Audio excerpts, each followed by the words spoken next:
Memphis, Tennessee, heart of the Bible Belt. It's got more churches than gas stations, and everybody has a recipe for the best barbecue in town. It draws thousands of tourists who flock to visit the birthplace of the blues and the home of Elvis Presley. Memphis is also one of the deadliest cities in the country. It was folks dead everywhere. Dead in the garbage can, dead in the snow, dead standing up on the wall. Just death. In 2007, according to the FBI, Memphis was the most violent city in the nation, with more than 1,200 violent crimes per 100,000 residents. The #1 reason for the bloodbath: gangs. It's like every major city took all their gangs, put it in a toilet, flushed it, and they came out in Memphis. This city of 674,000 holds some 300 different sets of gangs. The most notorious of those, the LMGs, love murdering gangsters.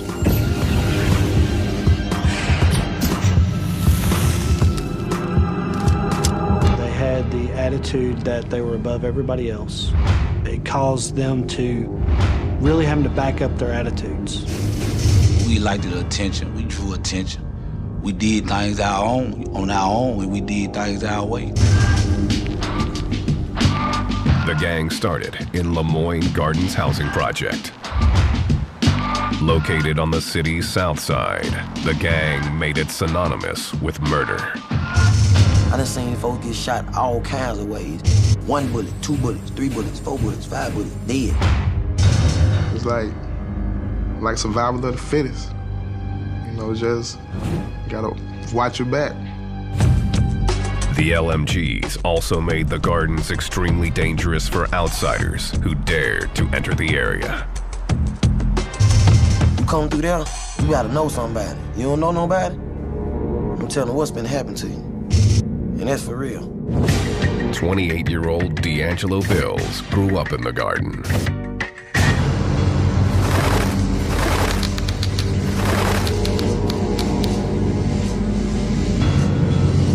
My life at 12, man, it wasn't boring. You hear me? Back then, I loved it. Skipping school, smoking weed, shooting dice, shooting guns in the air. It was crazy. His LMG crew calls him Wild for good reason. He's been shot 17 times. I got holes everywhere in my body. You know what I'm saying? And I got them in direct places that will kill you. In the head, in the chest, in the heart, in the stomach, in the leg, in arteries. Wild has lost feeling in almost his entire body. You can see this part right here, numb. This the only feeling I got right here in my body. You hear me? Right here. One shooting took place when Wild was hanging on his front porch, and a group of strangers appeared on his block. I wasn't really paying them no attention. You know what I'm saying? Someone was just telling me to look. Boom, as soon as I looked, it hit me in my face. Wild was shot in a hail of gunfire. One bullet lodged above his eye. I was trying to snatch this out, but it was stuck on my eye bone though. You hear me? Wild took off running as bullets chased him. One hitting him in the hand, another in the back. My back was hurting so bad because the bullet was on my spinal cord. To this day, Wild doesn't know why the men went after him. It's just part of life in this project. I'm from Lemoyne Gun. What you expect? You hear me? I'm hated by a lot of people.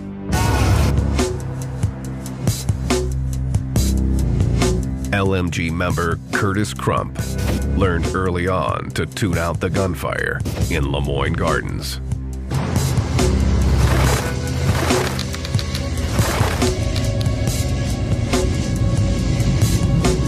In the park playing basketball, a couple guys got to shooting on the drive. I just kept on playing basketball because it wasn't nothing new to me. As long as I ain't get shot, I'm all right. Curtis was raised to believe in God and the Bible, but the lure of fast money trumped his religious upbringing. You see drugs, you see people with nice cars, you see different other females, and once I picked up on it, man, the church life couldn't tell me nothing, my mama couldn't tell me nothing. Curtis was only 10 when he joined the LMGs. He started as a lookout, then quickly moved into selling drugs. He soon gained notoriety in the garden. I was doing anything to get my name out there.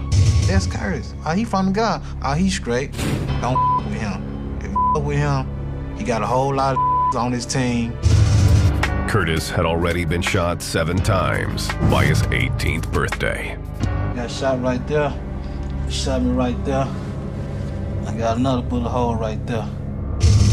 One shooting almost cost him his life. In 1990, Curtis was playing craps and was up more than $3,000. The trouble started when another player didn't like the way the dice were rolling. Like, Curtis, give me something. I told him I ain't get nothing, man. Go ask your hoe, give you something. Go rob a bank, do whatever. The other gangster went to his car and grabbed an Uzi, then began shooting at Curtis. I end up on the ground, and I see him run up on me. I told him, I'm gonna blow your out, man. You might well go and kill me. But they wanna unload on me. The gunman fired more than 30 rounds, hitting Curtis in the legs 5 times. I gotta kill this now, you know what I'm saying? And you think, well, I don't wanna do it because if I do, I'm going to jail. The shooter was added to a list of enemies, topped by the LMG's most hated rival, the Gangster Disciples.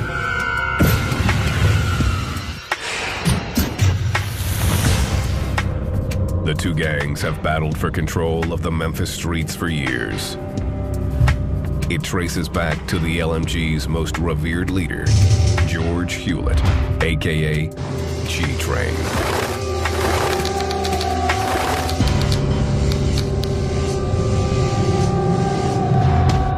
1993, 23-year-old G-Train ruled the drug scene in South Memphis with an arsenal of weapons and an iron fist.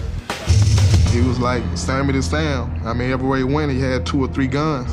To fellow gang members, G-Train was invincible and could not be brought down. He got shot. He still out the next day, running around. He wasn't ever scared of nothing. He went anywhere he wanted to go. Alvin Johnson, known as Dog Pound, was G-Train's childhood friend.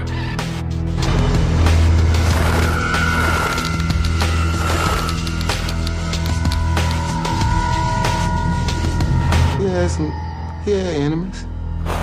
He had a lot of enemies.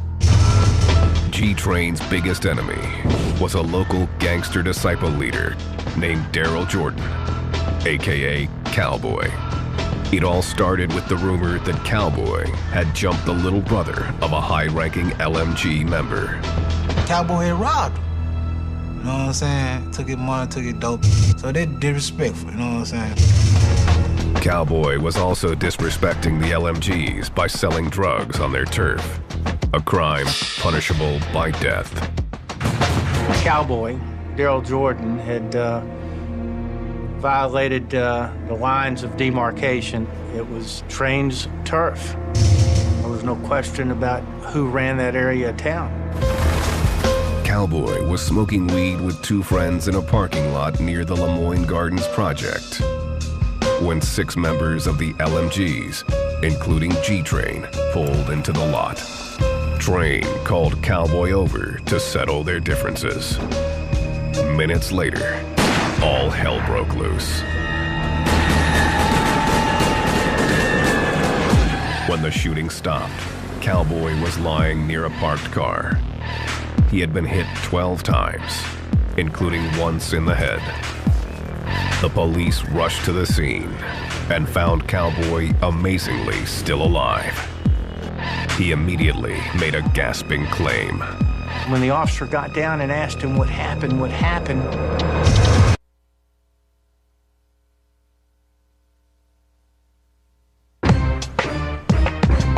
Memphis, the River City.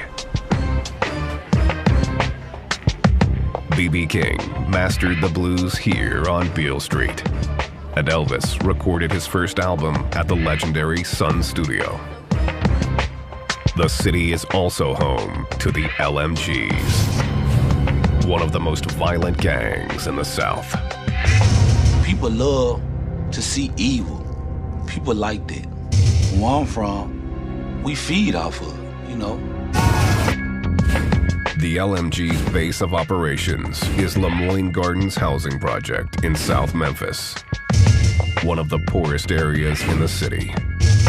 The project has 842 apartments and was built as part of President Franklin Delano Roosevelt's New Deal initiative. The goal was to rid Memphis of its slums by providing the poor with temporary housing. It was unsuccessful. Public housing became a permanent place for people who were in poverty to live, a place we could forget about people in many ways. Those forgotten people have gone through generation after generation of hopelessness. It concentrated substantial numbers of people in a relatively small area that have very little hope for economic advancement, often have failing schools that are serving them, few services that are available to them. All of that starts giving rise to the kind of criminal activity we see. While many residents of the projects were hard-working citizens, some chose a different path. In the 60s and 70s, dealing drugs became a way to make a fast buck. The scene only got worse in the 80s when crack hit town. Once crack cocaine hit the streets of Memphis, Tennessee, there was a great deal of fuel added to the fire. Gangs hit the streets. The project's toxic mix of poverty and drugs was irresistible to large gangs looking to expand their business. The gangster disciples of Chicago were one of those in search of a quick buck. Their arrival disturbed longtime residents like Alvin Johnson, aka Dog Pound. It came to a point where we like, hold on, something is changing out here. Really changing. When we were growing up, we used to come out and play ball and stuff. Wasn't that much arguing or fighting or hearing gunshots or none of that.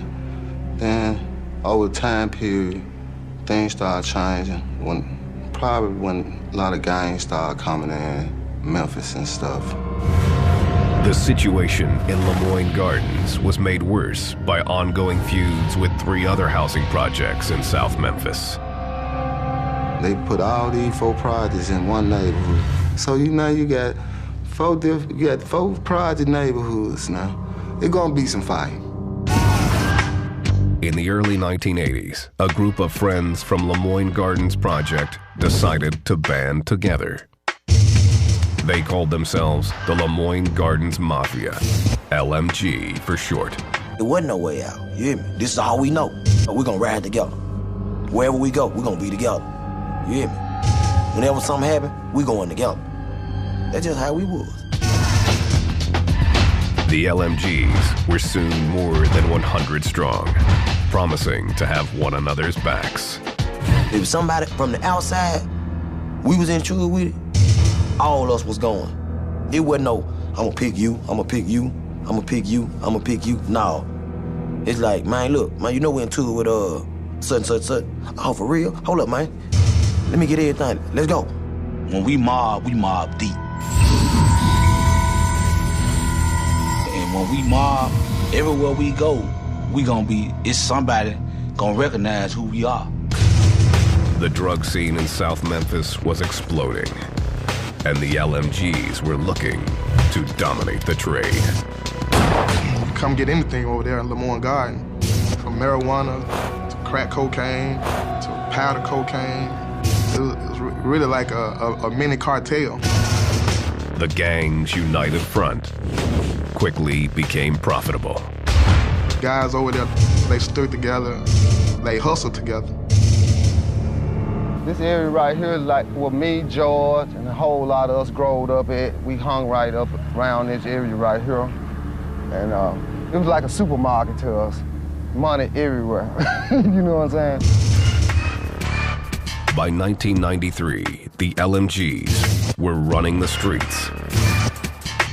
And 23-year-old G-Train was rising to the top. Train always had money. You hear me? For real. He was a bona fide hustler. His name just blew up in the neighborhood, you know what I'm saying? Everybody want to be around Train. G-Train threatened anyone who got in his way as he assumed control of the LMGs. The name Train conveys a certain message, or messages. And it's about fear, it's about violence, it's about a hardcore Memphis gang. His deadly mystique soon stamped him as untouchable. He went anywhere he wanted to go. He felt like he wanted to go there, that's where he went. He wasn't running for nothing. G-Train used his drug profits to purchase a nightclub, the Headquarters. It became the place to be seen and the main hangout for the LMGs. Normal night, we have probably up to about 500 people come up through here. Cars all up, down here, all up here. From the street, it looked like a legitimate business. But behind closed doors, the Headquarters held a secret. Club was more like, club / trap house. Ecstasy pills, marijuana, cocaine. I mean, it was all there in the club. So it was like a one-stop shop. This is where they would hold their meetings or so-called roll calls. And they would talk about their business. They would talk about, okay, where are we at with our money? How we're going to make money. What are the gangster disciples doing? What are the rival gangs doing? G-Train's empire continued to grow as he appeared to go legit. He formed a music group and cut a rap album. G-Train also tried to build a reputation as a local Robin Hood. He bought a barbershop, gave out free haircuts, and sponsored a 4th of July fireworks show.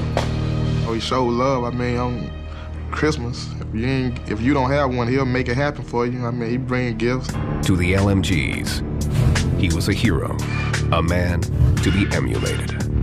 He was really like a daddy to me because I ain't had my daddy. You hear me? And I was trying to be like this man, him. Like when Train started selling dope, I wanted to sell some dope. I seen Train buying cars, I gotta get me a car. I seen Train toting guns, I want to do that too. That's when he started taking the guns to school.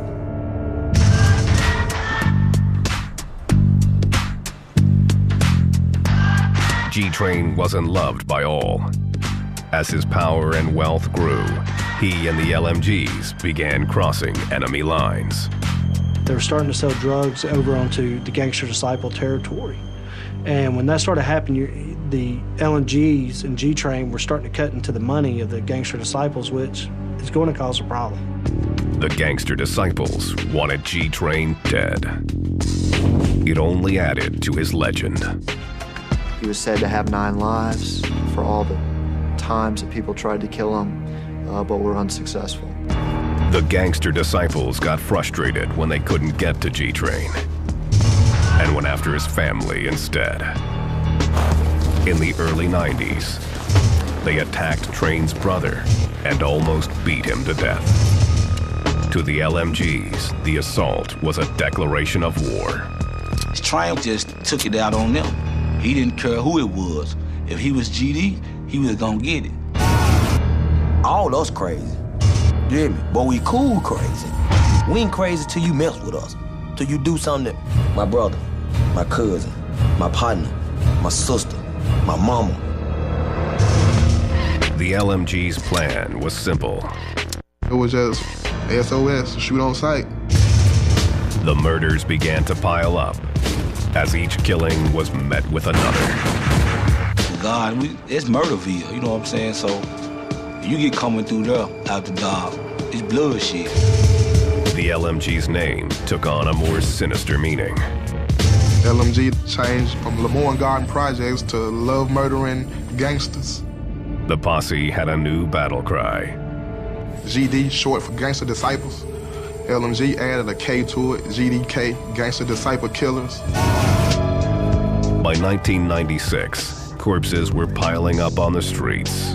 It was unlike anything Memphis authorities had ever witnessed. The war by law enforcement standards was off the charts because of the number of killings and shootings that were taking place in a small period of time. The Memphis PD were outnumbered and overwhelmed. Even with 1,500 officers, they couldn't handle the nearly 2,000 arrest warrants generated by gang violence alone. How are you going to chip away with that small of a population of officers? It's virtually, the numbers are impossible. Just like sticking your finger in a dam to keep from busting, you know, it's not going to work. Check, make sure there's one in the chamber. With gang violence reeling out of control, the sheriff's office responded by creating the Street Crimes Unit, a hand-picked team of some of the most specialized officers in the area. I liken it to pretty much an all-star team. You take people from different divisions and you bring their particular skill set and you add them together, and that's the street crimes concept. The unit had their work cut out for them. The LMGs had the gangster disciples running scared, and the cops were playing catch-up. Memphis was in a stranglehold. I mean, everywhere you go, you seeing guys throwing up the L, saying, you know, LMG, LMG. We wasn't going looking for trouble. Trouble always found us. It always found us, man. Bam, man, that's a lot of dead for nothing. For real.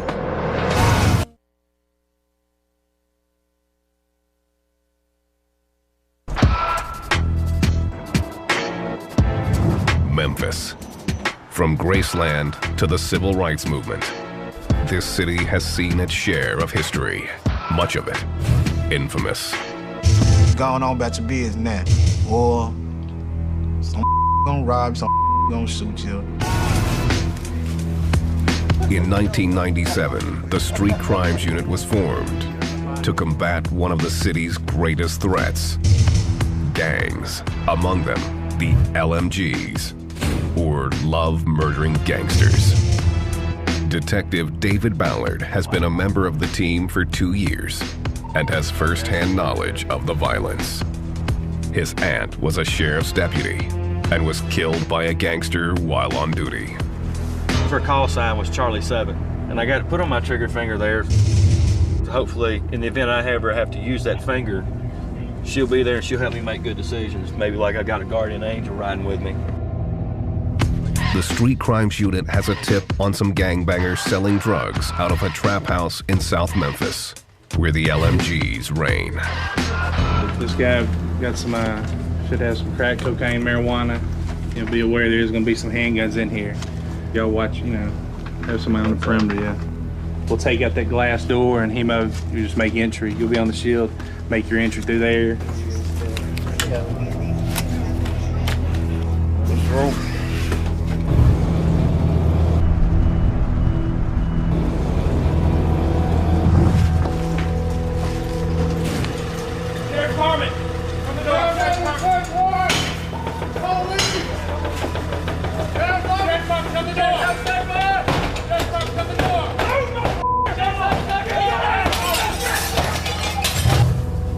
One gang member was arrested. They kind of go hand in hand. There's drugs, there's money, there's gang, and it's a criminal enterprise. The officers confiscate a weapon and a stockpile of drugs and cash. They have some kind of drug notes. This right here, this is $16,800. How he's got it split up. They have all kinds of little notes in here, how much they've made. This is powder cocaine. This is what people snort up their nose. There's probably gonna be about a pound or two of marijuana here. This was found in that cabinet in the kitchen where he was at. Well, right by that cabinet door, this was loaded with 4 rounds. And check this gun, see if it's stolen. That'll be an additional charge. The Street Crimes Unit is constantly on patrol in dangerous neighborhoods like Lemoyne Gardens.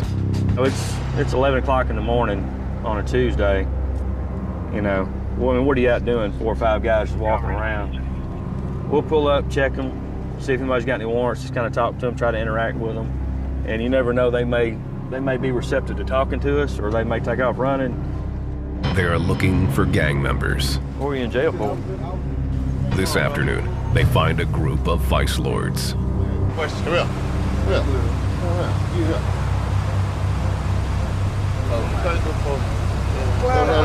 So now you ain't doing nothing. I ain't say I was doing nothing. All right, well, it's mine now.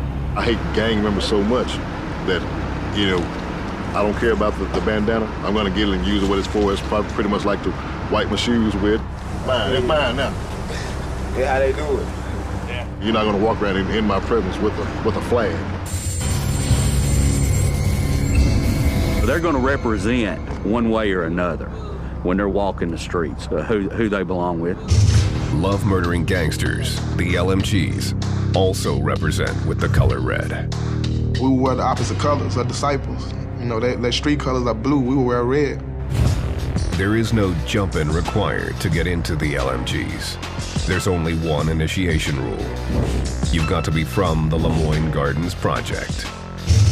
We was from Lemoyne Gardens, we was hood, we growed up together, it was like a family thing. The love-murdering gangsters don't have many rules. But there is a code that members like Curtis Crump adhere to. It's all about sex, money, and murder. We love having sex, we love getting money, and up is murder. Tattoos also aren't mandated. But many members choose to mark themselves with the name of their hood. If you real thoroughbred that were born and raised from the God, you got that, you know what I'm saying? You got that stamped on you. Oh, my tattoo. It was LMG Soldier, you know what I'm saying? We got LMG on right there on my hand. It's basically my hood, you know. Something I live by, die by. A lot of people don't like LMG, so just by me having this on my hand makes me in danger. The LMGs keep it simple when signing. We had a handshake like this. We throw each other like this. We throw the L. That's Lemoyne God. I stand for the L, Lemoyne God. That's the L sign, that's representing LMG. And there's no other sign. That's the only sign. Representing isn't just about showing your allegiance to the LMGs. Their leader, G-Train, flipped the script and used it as a warfare tactic. When Train was on the hunt for gangster disciples, he would wear the blue colors of the LMG's rivals and ride the streets. His disguise as a GD had deadly repercussions. They find GDs and they throw their own sign at them. When they throw it back, they jumping out shooting. The LMGs use other methods to trap their rivals in the hood. They have been known to shoot out the streetlights in Lemoyne Gardens. And if anything was to go down, any type of violence or any type of altercations, they wouldn't know how to get out. It's pitch dark. And you know, it's a lot of folks tried to come. It's a lot of folks didn't leave. The cover of darkness has another purpose: to keep away the police.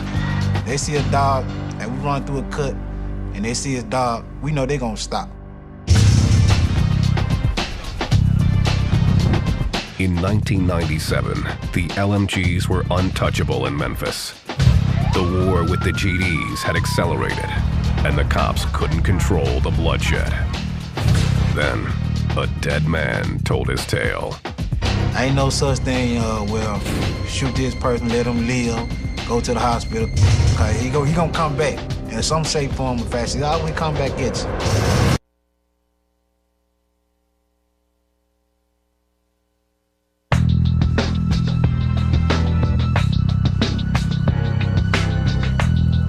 Memphis, Tennessee.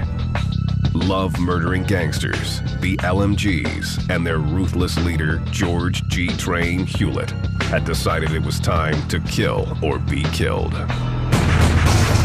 Each time in the center attention of the enemy, you know, that's all they talk about. Gang leader this, gang leader George Hewlett this and that.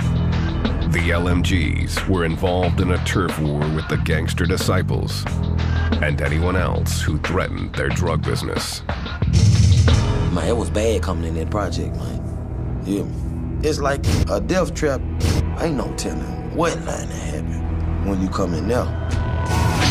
G-Train's wrath was focused on a gangster disciple named Daryl Cowboy Jordan. Cowboy had robbed the brother of an LMG member and was dealing drugs in the gang's hood. G-Train decided 2 strikes were all it took. Cowboy was hanging in a parking lot when 2 cars filled with LMGs pulled up. George Hewlett was in one of those vehicles and called Cowboy over for a discussion. A couple of minutes after that conversation took place, there were multiple gunshots. When the firing stopped, G-Train walked away unharmed. Cowboy was lying near a parked car. He had been shot 12 times. The police arrived on the scene just in time to hear his final words. He had kept telling the officers on the scene that Train was the one that shot him. Cowboy died minutes later. The authorities were confident that Cowboy's dying declaration would finally put G-Train away for good. Cowboy had no reason to lie. He knew that he was probably about to expire, and he wanted the officer to know who had done him in. The case was weak from the start, as eyewitnesses said they never saw G-Train holding a weapon. Even the most damaging witnesses were only claiming that George was there at the scene, that he called Cowboy over to the vehicles, and that gunfire erupted shortly thereafter. Nobody could put a gun in George Hewlett's hand. The case fell apart, and G-Train walked free. And then they found him not guilty on the charge, you know. Wouldn't come like, he didn't have no pill. He was talking at that time. He never did nothing. The Memphis PD suspected the LMGs had intimidated witnesses. People tend to kill witnesses. If they just shot up this house, what's going to stop them from shooting my house up? You know, what's going to stop them from hitting my daughter or my son or my grandchild? No, I didn't see nothing, officer. Our motto, we can't leave no witnesses, so you might get caught up in the mix, you know what I'm saying? 2 LMGs that were with Train pled guilty to voluntary manslaughter. They were sentenced to 10 years. G-Train was in the clear. The case marked a turning point in the prosecution of gangbangers in the city of Memphis. It was realized that there were some complexities to prosecuting gang murders and that they needed to put together a specialized task force to confront these kind of cases dealing with witness intimidation, witness relocation, and certainly using gang members as witnesses. The district attorney took action, creating the Gang and Narcotics Prosecution Unit. The sheriff's office also launched the Street Crimes Unit, an elite team of officers determined to end the bloodshed. It did nothing to slow down the LMG's reign of terror. If anything, G-Train's acquittal made him even more brazen. 1998. First, Train was suspected of shooting 2 gangster disciples from a moving car. Then, just weeks later, an officer responding to gunshots found G-Train standing over the dead body of a gangster disciple named Demetrius Jones. The officer then found himself in the line of fire. The officer went across the street to confront George, and at that time George took a shot at him, and he jumped into his car and drove off, and the officer was in pursuit but lost him. Train was placed under investigation for the murder, but remained on the streets. And the LMG's battle with the gangster disciples was far from over.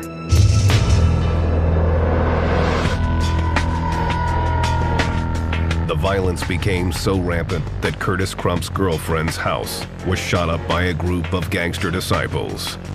With his girlfriend injured, Curtis was outraged. I just looked at it, man, you got me up, you know what I'm saying? You should have came at me instead of trying to go to my girl's house, you know what I'm saying? Of course, I went on a rampage. Curtis and a fellow LMG decided to pay the shooters a visit. They rolled up to their house fully armed, then kicked in the door and started firing. We made sure we shot everybody in their house, you know what I'm saying? Let them know that I did it, you know what I'm saying? Even if you was the one who shot in my girlfriend's house or not. Nobody was killed, but the point was made. Don't mess with the LMGs. We always thought we was untouchable. They can't kill us, man, you know what I'm saying? We untouchable, man. The LMGs may have been untouchable, but Lemoyne Gardens housing project was not.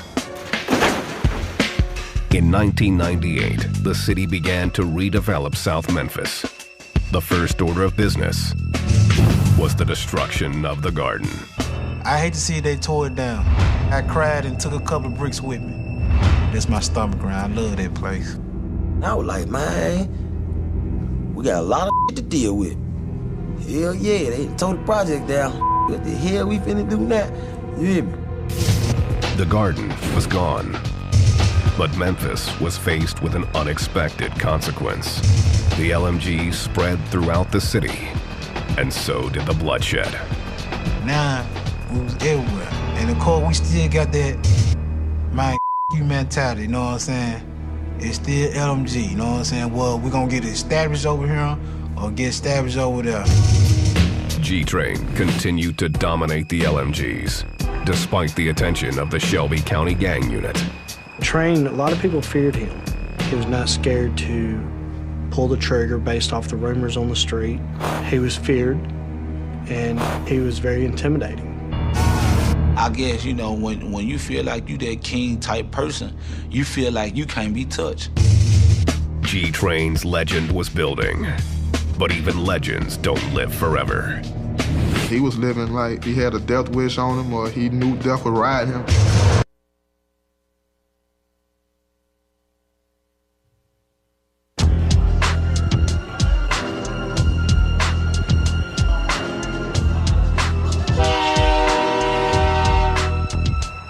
Memphis, Tennessee, 1999.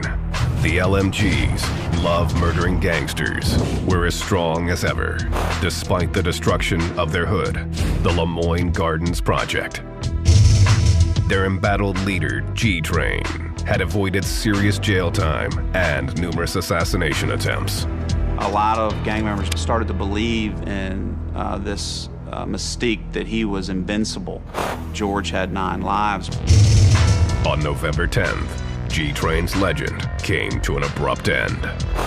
The details are sketchy, but it's known that G-Train was alone at his nightclub, the Headquarters. Train's childhood friend, Dog Pound, was locked up at the time, but word from the street reached him in jail. Train truck was parked right here, and he was coming out this door right here. So when Train entered out the door, we entered his car, 2 guys come running around with assault rifle, start shooting. Dog Pound says Train was struck multiple times. He fled his truck and ran down the street, his shooters close on his heels. Where he fell down at, and they said the man came and stood over, pulled out another gun, and shot him one more time in the neck. No witnesses came forward, and the case has never been solved. I don't call it murder, I call it assassination. He was assassinated. It's like he had formed so many enemies that you will never know who did it, you know? You got everybody coming at you. You got too many people to watch. G-Train's 9 lives were finally over. The gang was devastated. It affected me a whole lot. Really a whole lot. I miss him a whole lot. He was a friend to me. Close friend. Think about me every day. I started crying, man. I was baby crying. You know how a baby cry? I was baby crying, man. I ain't never cried like that, man. Hundreds of people attended G Train's funeral. It was like a celebrity had passed away, like the Pope. I mean, cars all as far as you could see. The Shelby County Gang Unit also attended, expecting retaliation. Snipers, detectives, homicides, CIAs, in the bushes, camouflaged. Man, I ain't never seen no funeral like that in my life. But we're all in bushes. Man, it was more police than The payback never came.